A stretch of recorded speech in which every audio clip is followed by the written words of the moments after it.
তীব্র গরমে পড়ছে দক্ষিণবঙ্গ। দাবদাহের মাঝেই সুখবর শোনালো হাওয়া অফিস। বুধেই দিনভর মেঘলা আকাশ থাকবে। বৃহস্পতিবার থেকে উত্তর এবং দক্ষিণ দুই বঙ্গেই বৃষ্টির সম্ভাবনা। তবে এখনও দক্ষিণবঙ্গে মৌসুমী বায়ু প্রবেশের পরিস্থিতি তৈরি হয়নি। আরও 2 থেকে 3 দিন পর পরিবেশ অনুকূল হবে বলে হাওয়া অফিস সূত্র খবর। দক্ষিণবঙ্গে গত কয়েকদিন ধরেই অস্বস্তি চরমে।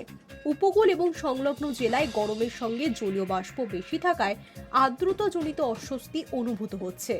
পশ্চিমের জেলাগুলির আবহাওয়া শুষ্ক। এখনও উত্তরবঙ্গেই থমকে রয়েছে মৌসুমী বায়ু।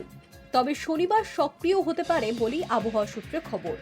14 জুন শনিবার নাগাদ দক্ষিণ পশ্চিম মৌসুমী বায়ু মধ্য এবং পূর্ব ভারতের কিছু রাজ্যে ঢুকে পড়তে পারে।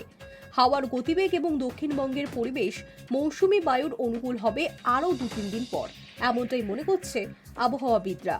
জানা গিয়েছে বৃহস্পতিবার থেকে বাংলায় ঝড় বৃষ্টির সম্ভাবনা আরও বাড়বে।